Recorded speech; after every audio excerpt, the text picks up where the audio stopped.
Allah Allah Allah Allah ma lana mawlan siwa Allah Allah Allah Allah ma lana mawlan siwa Allah kullama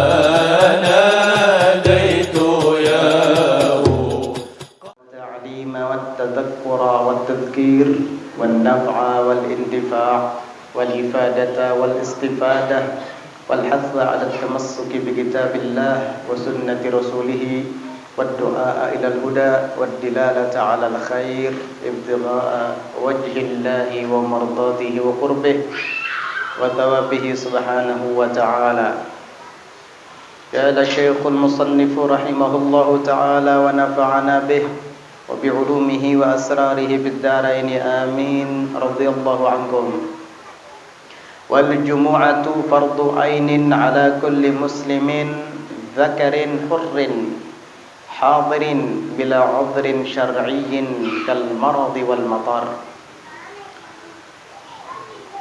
Pada kali ini Al-Imam Al-Habib Ahmad bin Zain Al-Habashi menjelaskan kepada kita tentang yang berhubungan dengan sholat Jumat. Al-Jumu'ah atau juga disebut dengan Jumi'ah, Juma'ah dan Jum'ah. Jadi kalimat Jum'ah itu ada 4 harakat huruf mimnya itu. Boleh disukunkan bunyinya Jum'ah, boleh difathahkan bunyinya Juma'ah, boleh dikasrahkan bunyinya Jumi'ah, dan boleh didhammahkan bunyinya Jumu'ah, dan itu yang paling afsah atau fasih. Jadi Jumu'ah, hari Jumu'ah, Jumi'ah, Juma'ah dan Jum'ah. Asal jangan Jumahat. Kalau Jumahat kedada itu. Paham? Jadi anna yaumal Jumu'ati, didhammahkan huruf mimnya lebih fasih daripada disukunkan. Cuman kebanyakan di daerah kita membacanya sukun, padahal afdalnya itu dibaca dhammah, Jumu'ah. Ya, Jumu'ah. Keempat-empatnya boleh, Jum'ah, Jumu'ah, Jumi'ah dan Juma'ah, tapi Jumu'ah itu yang paling fasih. Jika kita membacanya hanya Jum'ah saja, yaitu dengan sukun huruf mim, itu maknanya 2. Kalau Jumi'ah, Juma'ah, Jumu'ah 1, yaitu hari Jumat. Tapi kalau Jum'ah bisa maknanya hari Jumat, bisa maknanya adalah seminggu, yaitu 7 hari. Kalau kita di Indonesia, seminggu itu kan kita mengatakan seminggu. Kalau orang Arab, sejumat. Ya. Kalau kita seminggu, ngikut minggu. Ya, mulai dari Senin ke Minggu, seminggu. Kalau orang Arab ngitungnya enggak, mulai dari Jumat ke Jumat lagi, sejumat namanya. Itu perputaran hari dari hari ke-1 sampai hari ke-7. Itu dalam bahasa Arabnya bisa disebut dengan usbu', seminggu, bisa disebut dengan Jum'ah. Jum'ah pakai sukun. Jadi Jumu'ah itu paling fasih dalam mengungkapkan kalimat Jumat. Kenapa dikatakan Jumu'ah? Jumu'ah itu diambil dari kalimat jama'a yajma'u kan? Artinya apa? Berkumpul. Sehingga para ulama banyak mentafsirkan makna Jumu'ah. Ada yang mengatakan lijtima'in nasi fihi, karena di situ terjadinya perkumpulan orang banyak di masjid. Iya. Kita biasanya hari Jumat berkumpul di masjid, sehingga disebut dengan Jumu'ah. Ada lagi yang mengatakan, dikatakan hari Jumat lijtima'i khalqi adama fiha, karena disatukannya, dipadukannya tubuh Nabi Allah Adam alaihi salam di hari Jumat. Dari tanah liat, air, angin dan api berbentuklah jasad. Nah, itu terjadinya pada hari Jumat. 4 nasar kata orang ya. Tanah, angin, air, api. Itu asal Nabi Adam, asal batang tubuh. Makanya Nabi Adam disebut Abul Bashar. Bapaknya jasad, bapaknya manusia, Abul Jasad, Abul Bashar. Kalau Nabi kita Muhammad sallallahu alaihi wasallam Abul Arwah, bapaknya ruh. Karena ruh diambil daripada nur Muhammad sallallahu alaihi wasallam. Jadi begitu. Itu sejarah saja sih. Jadi ada yang mengatakan Jumu'ah karena di situ disatukan jasad Nabi Adam dari 4 nasar atau 4 komponen, tanah, angin, air dan api, menjadilah sosok tubuh. Tapi sosok tubuh itu tetap tergeletak, tidak bisa bergerak dan tidak bisa berbuat apa-apa, sehingga ditiupkan ruh, yaitu yang diambil dari nur Nabi Muhammad SAW, sehingga dia bisa hidup dan bisa bergerak. Pertama kali dia membuka mata. Ketika jasad Adam yang ditiupkan ruh itu membuka mata, dia melihat terpajang di dinding-dinding surga, terpatri di pintu-pintu surga dan di tiang-tiang arsy, la ilaha illallah Muhammadur Rasulullah. Tidak ada Tuhan selain Allah dan Nabi Muhammad adalah utusan Allah. Bahkan sebelum Nabi Adam diciptakan, Nabi Muhammad sudah disebut sebagai utusan Allah. Padahal jasmaninya masih belum terlahir di alam syahadah, di alam dunia. Itulah kemuliaan Nabi kita Muhammad sallallahu alaihi wasallam. Ada lagi yang mengatakan hari Jumat dikatakan Jumat lijtima'i Adama bihawa'a fiha. Karena bertemu kembali dan berkumpulnya Nabi Allah Adam alaihi salam dengan Siti Hawa di hari Jumat. Macam-macam ya, ada yang mengatakan bertemunya Nabi Adam dengan Siti Hawa itu di Jabal Rahmah, katanya kan begitu. Sehingga banyak orang-orang yang biasanya pergi ke Arafah sana, baik itu di musim haji ketika sedang wukuf ataupun di musim-musim umroh ketika ada tur rute perjalanan ke bumi atau tanah Arafah, biasanya mereka di Jabal Rahmah tuh berdoa ya. Yang belum dapat jodoh berdoa mudah-mudahan dipertemukan dengan pasangan hidupnya, kadang begitu ya. Yang sudah punya istri tergantung kalau dia lagi sama istrinya. Kalau dia lagi sama istrinya mungkin doanya mudah-mudahan mak ya kita sehidup semati, iya gitu. Tapi kalau sendirian beda lagi doanya tuh. Beda lagi, bedanya apa? Ya yang positif aja lah. Yang macam-macam. Nah, itu adalah sebab dikatakan hari Jumat. Kalau para malaikat menamakan hari Jumat itu dengan nama Yaumal Mazid. Yaumal Mazid. Apa itu hari? Maksud Yaumal Mazid? Hari tambahan. Hari tambahan. Kenapa dikatakan Yaumal Jum'ah Yaumal Mazid? Hari tambahan. Karena di situ Allah berikan keutamaan-keutamaan dan tambahan karunia-Nya melebihi di hari-hari lain. Sehingga para ulama menyebutkan hari Jumat itu adalah hari yang paling afdal dalam seminggu. Sayyidul ayyami yaumul jumu'ah. Penghulu segala hari adalah hari Jumat. Iya. Makanya Muraqqi atau Bilal ketika khotib akan naik mimbar, biasanya kan ada menyebutkan apa? Sayyidul ayyami wa idul muslimin ya, ya kan gitu ya. Sayyidul ayyami wa idul muslimin. Hari Jumat itu Sayyidul ayyam, penghulunya sekalian hari, dan idul muslimin, hari perayaan umat Islam. Hari raya kita hari Jumat, bukan Ahad, bukan Sabtu. Hari Sabtu itu hari rayanya orang Yahudi. Hari Ahad, jangan bilang Minggu sih kalau bisa ya. Itu adalah hari rayanya orang-orang Nasrani. Kalau kita hari Jumat atau Jumu'ah. Jadi di hari itu Allah Subhanahu wa taala berikan kelebihan-kelebihan yang tidak didapat di hari lain. Sehingga para ulama menyebutkan hari Jumat itu adalah hari yang terafdol peringkat ketiga atau urutan ketiga. Hari yang paling afdol adalah hari Arafah. Hari Arafah. Karena disitulah terjadinya perkumpulan terbesar umat Islam ketika mereka menunaikan ibadah haji dan wukuf. Banyak yang hadir di sana dari Indonesia atau Asia Tenggara secara umum, Indonesia, Malaysia, Brunei, Thailand, apalagi itu,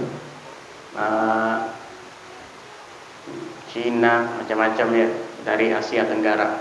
Belum lagi yang dari Afrika, orang Ethiopia, orang Sudan, orang Nairobi, orang Kenya, Mesir juga.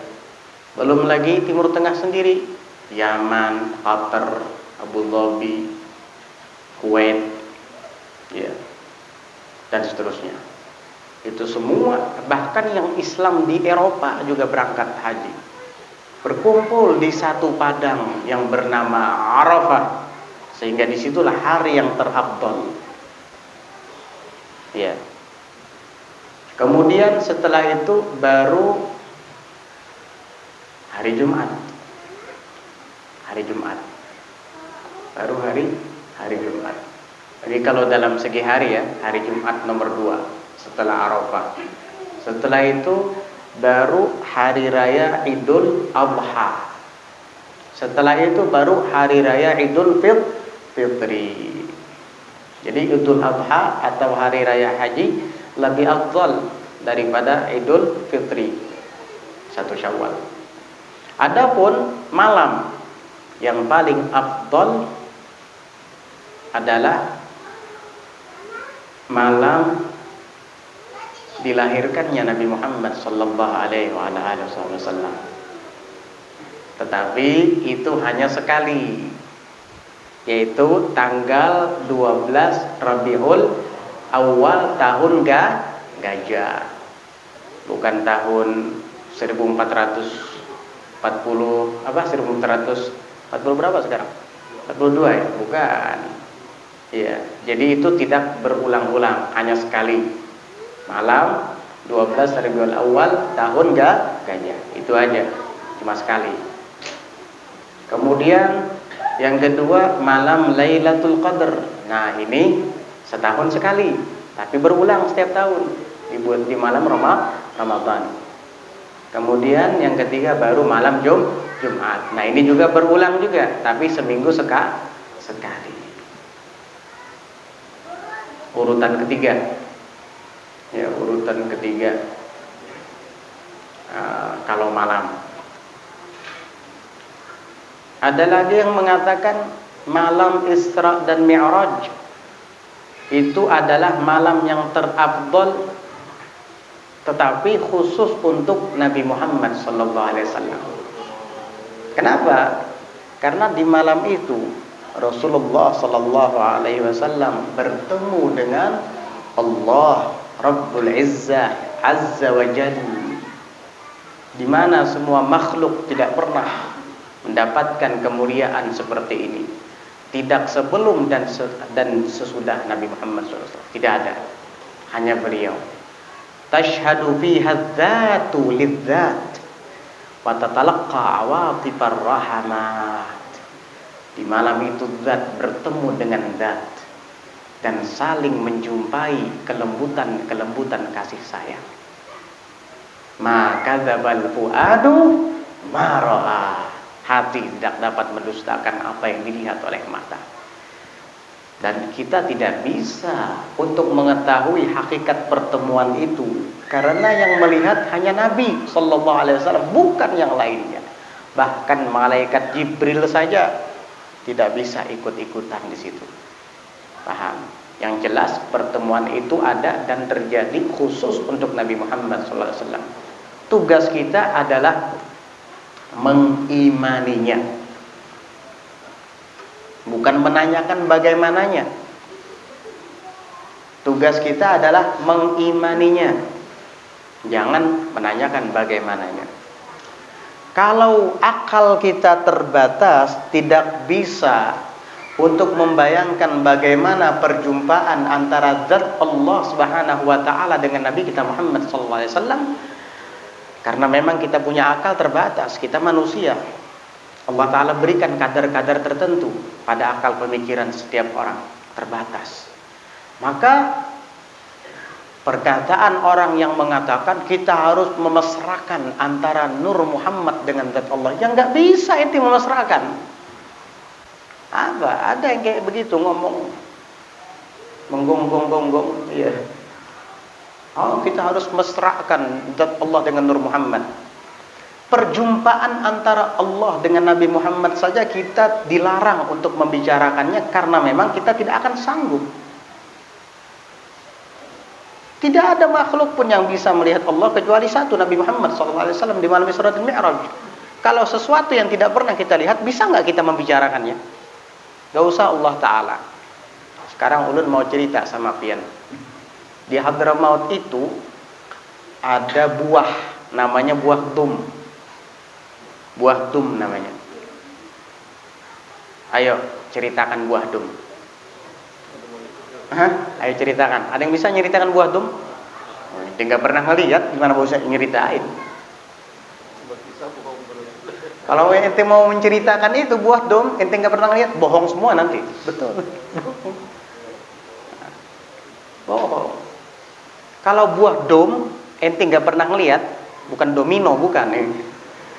Buah, nama buah. Ente nggak pernah lihat, nggak bisa nyeritain. Apalagi Allah Taala. Mana hebatnya Allah Taala dengan buah dom? Iya. Udahlah, nggak usah bicara-bicara tentang Zatullah dan Nur Muhammad kalau ente nggak ngerti. Diam. Khawatir nanti syirik ini atau bahkan kafir, naudzubillah. Bahaya. Istinja aja nggak mengerti. Syarat sah wudu dengan rukun wudu tidak bisa membedakan. Makruh wudu, sunnah wudu tidak tahu. Udah bicara zat Allah, Nur Muhammad, ma'rifat. Wih, santai-santai. Atau orang Arab tarayyad. Jangan buru-buru. Kalau mau sekolah itu dari kelas 1 dulu, nanti kelas 2. Jangan langsung kuliah. Baru mau belajar udah kuliah duluan. ABCD aja belum bisa. Gila nanti. Ya, begitu. Kok ke sana ya pembahasannya? Aneh juga. Hari Jumat ya, iya Jumat. Yaumul Mazid, hari tambahan.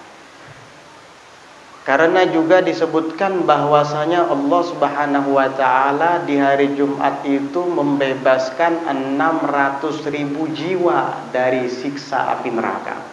Subhanallah, di hari Jumat. Sehingga disebutkan dalam riwayat man mata fihi aw lailatahu aw fi lailatihi kutiba lahu ajru syahidin wa wuqiya fitnatal qabri wa azabah. Barang siapa yang meninggal dunia di hari Jumat atau di malamnya, dicatat bagi orang tersebut pahala mati syahid. Dia tidak turun ke medan perang, tidak memacu kuda, tidak menghunus pedang, tidak melesatkan anak panah dari gusurnya, tidak memegang tombak, enggak. Cuman meninggalnya hari Jumat atau malam Jumat, pahalanya sama seperti pahala mati syahid. Dan tidak hanya sampai di situ, dilanjutkan oleh Nabi, wa wuqiya fitnatal qabri wa azabah, dan dia akan dijagakan daripada fitnah kubur. Dia selamat dari pertanyaan mungkar nakir. Mungkar nakir nggak mau nanyain dia. Ini orang hebat, ini orang baik ini. Meninggalnya aja malam Jumat atau hari Jumat. Dah. wa adzabah, dan dilindungi daripada azab kubur. Makanya tidak semua orang meninggal malam Jumat dan di hari Jumat, hanya orang-orang tertentu itu. Wah, kalau gitu saya mau bunuh diri aja hari Jumat. Sumpah utang banyak, ya, mau melamar perempuan ditolak lagi. Sakit hati bunuh dirinya malam Jumat atau hari Jumat. Ya, kalau gitu namanya mati konyol, itu bukan mati syahid. Kan ada hukum dalam Islam. Kalau kamu matinya bunuh diri, ya mati dalam keadaan maksiat, nggak bisa. Tapi katanya kalau meninggal di hari Jumat pahalanya begitu tadi, seperti orang mati syahid dan aman dari pertanyaan mungkar nakir serta adab kubur. Itu kalau meninggal yang wajar, bukan bunuh diri. Salah paham nanti, memaham sendiri begitu, gara-gara belajar di Google ini, gara-gara belajar di YouTube. Ya, mau nanya nggak bisa. Ya, dia cuma baca haditsnya atau dengar ustadz ceramah, katanya meninggal di malam Jumat, di hari Jumat itu mati syahid dan dapat aman dari azab kubur, fitnah, mungkar nakir. Udah deh, tukar baygon ke warung. Dikira mau ngobatin nyamuk, ternyata diminum baygon. Bebuih muntung, mati konyol itu. Mati sakit, bukan mati syahid. Na'udzubillah. Penyakit diolah. Dan tentunya ini juga meninjau dari segi amal, ya. Kalau orang pas pesta narkoba malam Jumat misalnya berzina, minum minuman keras, overdosis, mati, untung bebuih kan? Ya nggak mungkin syahid itu. Jadi tetap kita meninjau kepada amal. Kalau seandainya hadis ini mutlak, setiap orang yang meninggal malam Jumat dan di hari Jumat dia mati syahid dan aman dari fitnah kubur serta adab kubur, berarti orang kafir yang meninggal malam Jumat atau hari Jumat begitu juga? Ya enggak juga, kan begitu. Jadi harus ada penjelasan di balik hadis tersebut. Ya tentunya orangnya bagaimana dulu. Ini memang orangnya baik, soleh, tidak pernah punya musuh, tidak pernah nyari gara-gara sama orang. Ya walaupun mungkin ibadahnya sama seperti kita, tapi mungkin dia punya kelebihan, hatinya bersih, bening, tidak menyimpan dendam pada orang lain, tidak berprasangka buruk pada orang lain, tidak pernah dengki, iri melihat orang mendapat kenikmatan, dan tidak pernah benci kepada orang. Mungkin itu kelebihannya yang kita tidak ketahui. Pantas dia meninggalnya malam Jumat atau siang hari Jumat. Banyak fadilat keutamaan. Makanya para malaikat menamakan hari Jumat itu dengan Yaumal Mazid, hari tambahan. Di hari Jumat itu kata Nabi sallallahu alaihi wasallam, sa'atun la yuwafiquha 'abdun mu'minun yas'alullaha ta'ala fiha illa stujibalah. Di hari Jumat itu ada satu saat, satu momen atau waktu. Tidaklah seorang hamba yang beriman bertepatan dengan saat dan waktu itu, dengan momen tersebut, lalu berdoa kepada Allah Ta'ala, kecuali doanya akan dikabulkan oleh Allah Subhanahu Wa Ta'ala. Nah, itu hanya ada di hari Jumat. Kapan? Itu banyak pendapat ulama, bahkan ada yang menghimpunkan sekitar 14 pendapat. Ada yang mengatakan di pagi hari Jumat, karena di dalam hadis Rasulullah pernah bersabda, barakallahu fi bukuril jum'ah. Dalam riwayat lain ada tambahan wa fi asyiha. Mudah-mudahan kata Nabi, Allah memberkahi pagi Jumat dan sore harinya. Berarti di situ kata sebahagian ulama. Ada lagi yang mengatakan adalah di saat khotib sedang naik mimbar di hari Jumat. Di situ doa dikabulkan.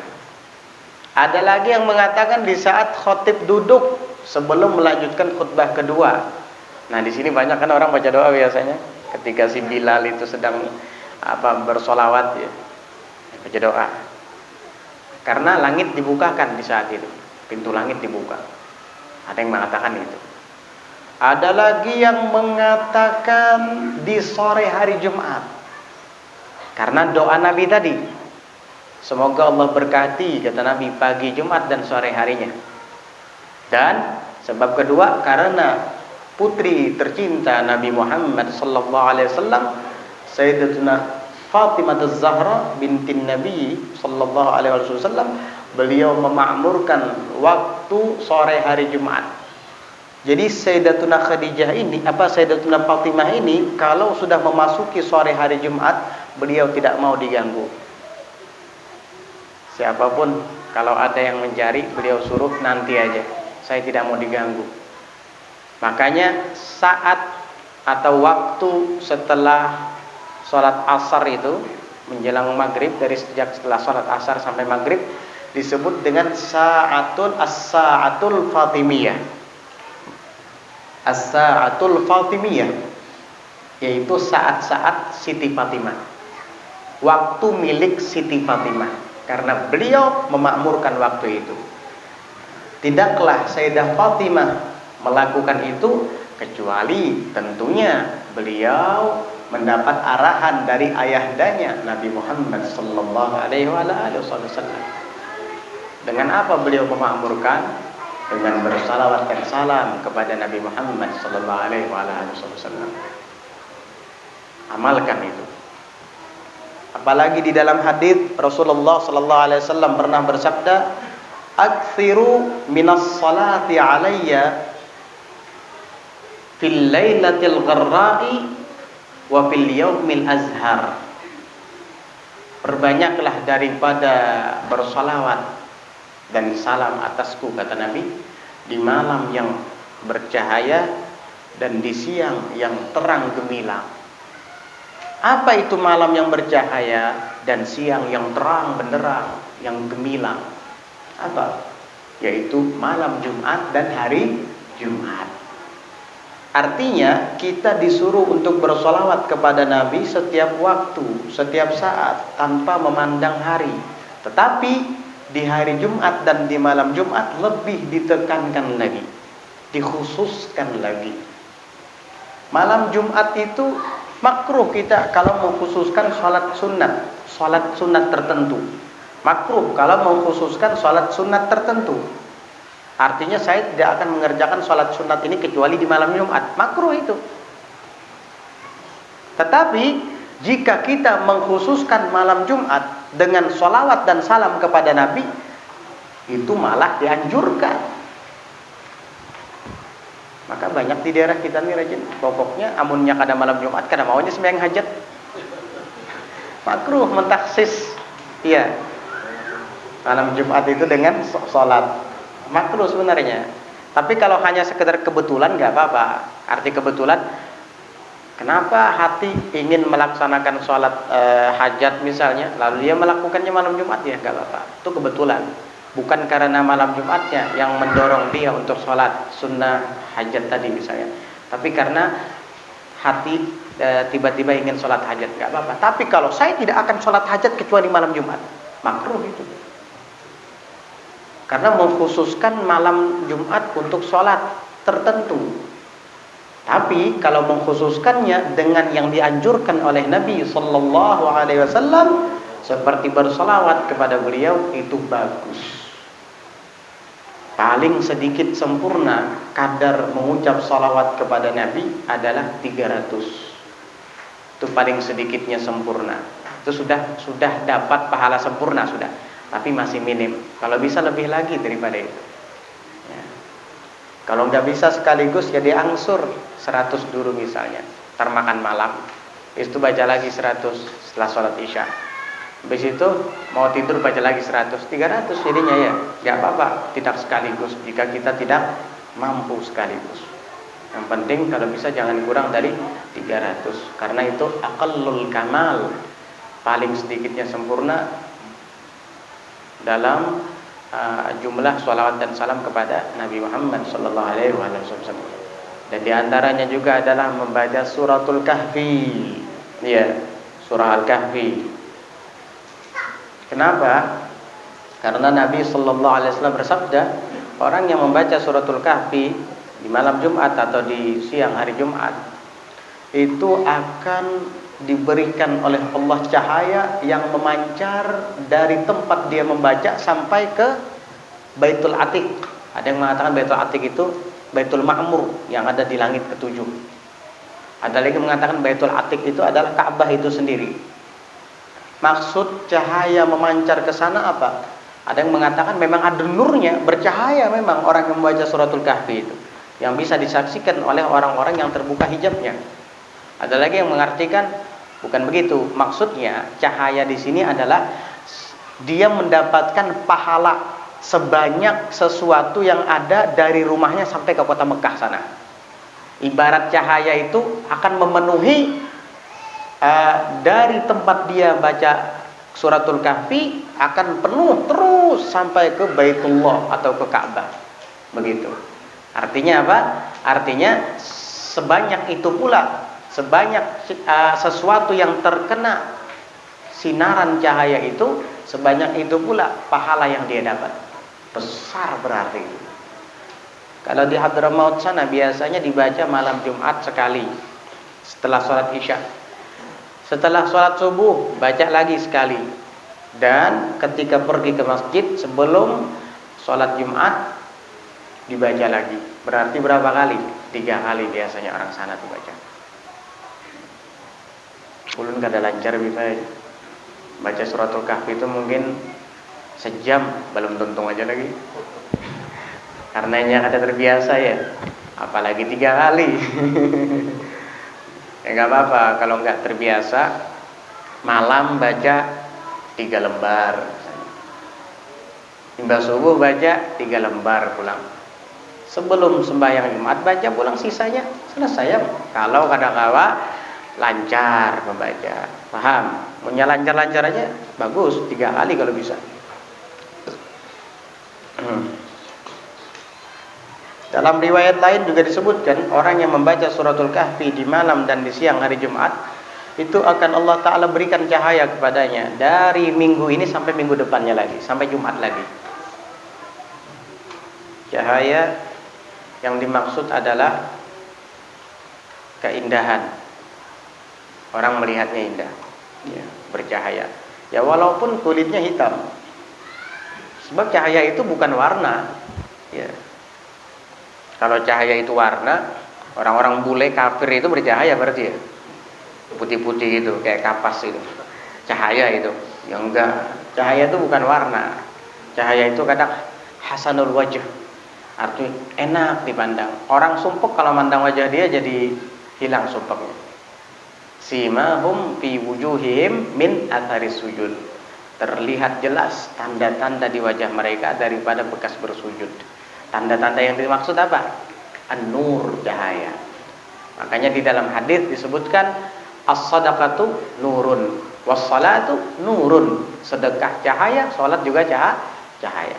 Sebutkan man shalla bil lail hasuna wajhuhu bin nahar.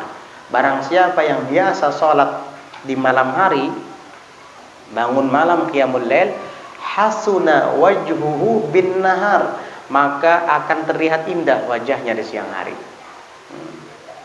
Jadi kalau ingin terlihat indah wajahnya di siang hari, biasakan bangun malam dan qiyamul lail ya, biar gak serem orang ngelihatnya. Ya. Cahaya itu bukan berarti warna ya. Walaupun orang kadang kulitnya hitam tapi bercahaya, lebih baik daripada yang kulitnya putih tapi gelap ya.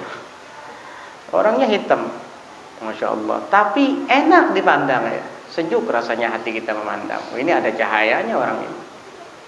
Ini orangnya putih, tapi dipandang ya Allah, menyakitkan hati. Ya. Apalagi sudah hitam, dipandangnya menyakitkan hati lagi. Ini namanya hitam kopi ini, bukan hitam manis. Ya, naudzubillah ya. Jadi begitu. Jumat. Artinya sudah hitam ahli maksiat lagi. Naudzubillah.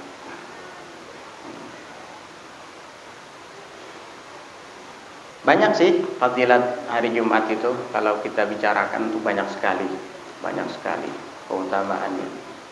Wal jumu'atu dan pelaksanaan sholat Jumat fardu ainin. adalah fardu ain, seperti sholat zuhur juga, sholat asar, maghrib, isya, dan subuh sama. Atas siapa? Ala kulli muslimin, atas setiap orang muslim yang bagaimana?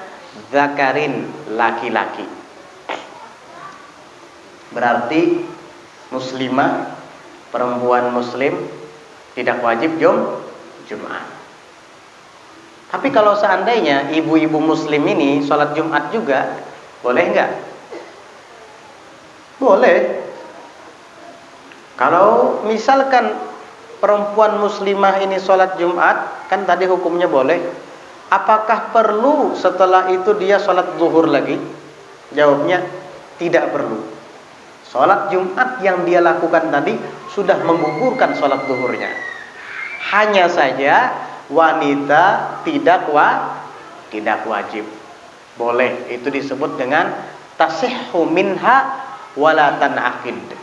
Sah tapi tidak terlaksana.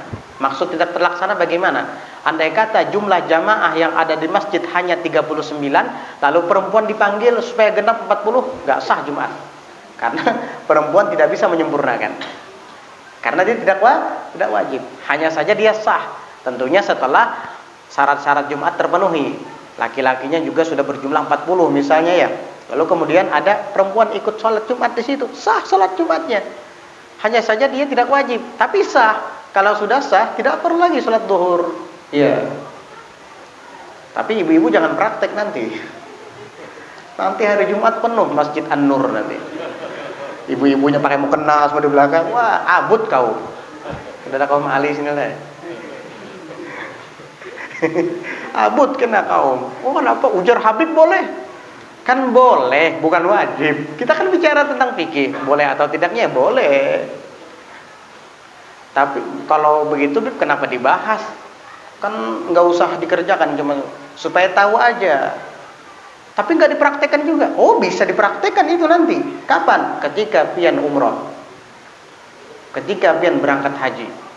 Biasanya jamaah haji, jamaah umroh itu hari Jumat perempuan ikut sholat. Karena mereka punya tempat khusus di sana. Yang sudah pernah umroh tahu itu. Bahkan ibu-ibu yang pernah umroh mungkin praktek di sana. Seumur hidup saya baru ini bib sholat Jumat katanya. Biasanya jamaah begitu. Sampai kadang bertakun niat. Ya kadang pernah. Kayak peniatnya bib. Karena kadang pernah. Jadi itu bisa saja dipraktekkan ketika kita sedang menunaikan ibadah haji atau umroh. Tapi di sini jangan ya, jangan. Nanti dibilang katanya boleh dan sah. Iya, boleh dan sah, tapi tidak mesti harus dipraktekkan kan begitu. Karena perempuan lebih afdal sholat di rumahnya. La tamna'u ima'akumul masajid. Jangan kalian larang wanita-wanita kalian pergi ke masjid untuk sholat. Wa buyutuhunna aula atau afdalu lahunna. Tapi rumah mereka khusus untuk wanita itu lebih afdal bagi mereka ketimbang pergi ke masjid. Ya, tidak dilarang sih, cuma di rumah lebih afdal. Jadi apa? Ya, sholat duhur aja lah kayak biasa gitu. Paham? Khawatir jadi fitnah nanti. Ini kan kita bicara fikih, ini bicara tentang boleh atau tidak bolehnya. Adapun mengenai dampak apa yang terjadi itu di luar pembahasan fikih sudah. Ya kan begitu. Ya, kayak kita bicara tentang batasan aurat juga. Batasan aurat lelaki di dalam sholat kan antara pusar hingga lutut. Seandainya sholat, tapi bahagian antara pusar dan lutut tertutup, walaupun yang lain terbuka, ya sah. Apakah itu perlu praktek? Hah? Coba aja nanti hari Jumat pian pakai selawar 3/4, nggak usah pakai baju. Iya, pergi ke masjid. Diusir kaum. Dikira orang gila. Lu katanya kan cukup antara pusar dan lutut ketutup. Iya, kalau bicara tentang hukum fikih boleh ya boleh. Tapi di mata sosial, di pandangan orang secara umum, kamu orang gila. Kan gitu. Orang hanyar keluar. Hanyar obat. Iya, jadi itu. Jadi kita bicara tentang boleh ya boleh perempuan. Tapi nggak wajib. Hurrin, merdeka. Bukan budak. Sekarang sudah nyaris tidak ada perbudakan. Hadirin dan hadir, bukan musafir. Artinya dia memang mustautin di tempat itu, atau setidaknya dia mukim di situ, bertanah air atau bermukim walaupun dia tidak bertanah air. Itu disebut dengan hadir namanya. Berarti musafir nggak wajib Jumat? Iya, musafir tidak wajib Jumat. Dengan syarat kamu keluar dari kampung kamu sebelum datangnya Jumat. Paham? Maksudnya apa? Hari Kamisnya kah dahulu keluar? Kan ada wajib Jumat di perjalanan. Pas sampai esok misalnya ada wajibnya Jumat. Karena dia pergi keluar dari kampungnya sebelum hari Jumat. Atau malam Jumat, tetapi sebelum terbitnya fajar hari Jumat, sebelum masuk subuh. Jam 3 subuh dia udah keluar dari rumahnya. Nah, ini dari apa? Bukan rumah ya, dari batasan kampungnya. Udah keluar dari sur balad. Kalau memang ada pagar kampung, dipagari daerahnya itu, keluar dari pagarnya. Kalau di daerah kita ini tidak ada istilah pagar keliling kampung kita. Yang ada adalah diukur dengan bangunan. Itu kalau gapura aku tuh nggak dianggap, gapura nggak dianggap. Diukur dengan bangunan. Artinya umran, ba'da mujawazatil umran, yaitu setelah kita melewati pemukiman warga. Kalau sudah melewati umran, bangunan warga, yakni pemukiman warga, berarti kita sudah memasuki tanah yang tidak berpenghuni. Walaupun tanah itu milik si A si B, yang jelas tidak ada bangunan di sana, itu kita sudah dianggap keluar dari batasan kampung kita. Dari situlah rukhsah di dalam safar, itu keringanan dalam perjalanan sudah boleh dilakukan. Seperti menjamak mengkosor sudah boleh, tentunya dengan syarat-syaratnya. Dan kalau dia tadi sudah keluar dari batasan tersebut sebelum fajar hari Jumat, jam 3 subuh misalnya, ini nggak apa-apa dia untuk tidak sholat Jumat hari itu. Tapi tulaknya jam 7 pagi. Kemana pian? Hendak ke Barabai melangi anak. Jam 7 sampai di Banjar misalnya, masuk duhur. Jumatnya masuk waktu Jumat. Ya waktu Jumat ya waktu duhur sih. Ya, masuk. Jadi renang bini, kan kada Jumat kah abahnya? Aku musafir tapi berangkatnya jam 7 pagi. Nggak bisa. Banyak yang salah paham ini. Banyak yang salah paham.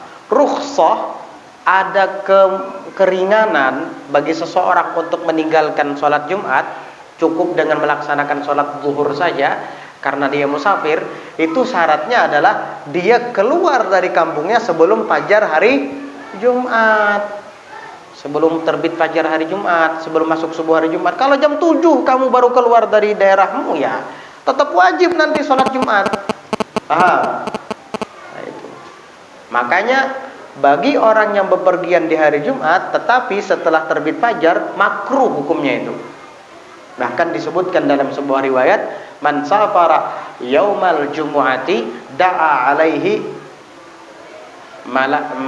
malaikatuh gitu.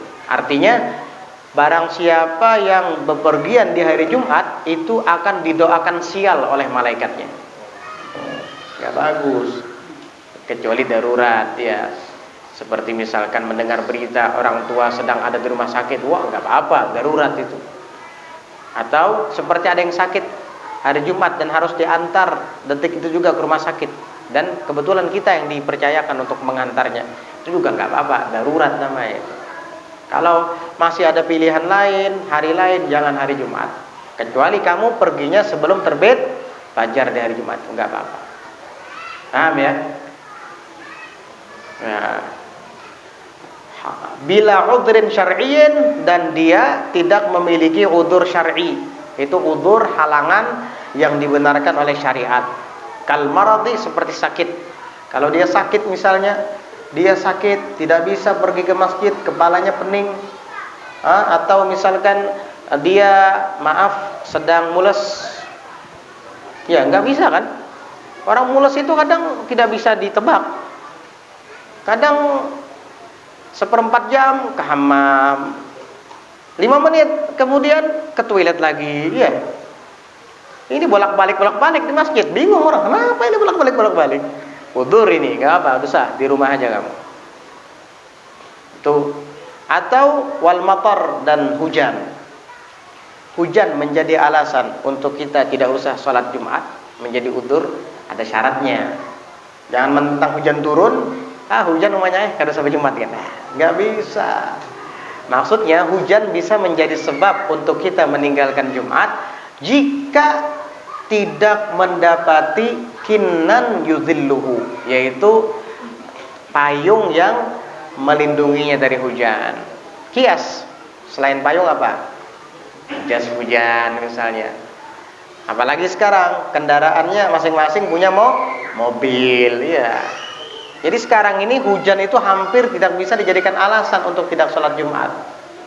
Ini teguring nyaman benar aja pulang hari Jumat tuh, hujan-hujan teguring. Hari Jumat aja pulang. Oh, tambah dilugupi oleh iblis. Nyaman benar itu. Jadi, akhirnya apa? Digarak oleh bininya. Ayo, sudah jam 11:30. Hari hujan, udzur. Udzur apa? Jas hujan ada, di rumah payung ada, mobil juga punya. Iya. Jadi udzur itu orang dulu mungkin ya, zaman dahulu itu kan kasihan mereka, masjidnya jauh, payung nggak punya. Kalau pakai daun pisang, wah mungkin basah kuyup nanti. Daun pisang mungkin hanya berjalan separuh jalan sudah sobek-sobek daun pisangnya. Iya, dulu itu sulit untuk mendapatkan payung, jas hujan. Kalau sekarang alhamdulillah segala sesuatunya itu lengkap. Syarat Jumat al-khutbatani wallahu a'lam bis-shawab. Insyaallah kita akan lanjutkan di pelajaran 2 minggu yang akan datang berkenaan dengan syarat-syarat Jumat. Wallahu a'lam.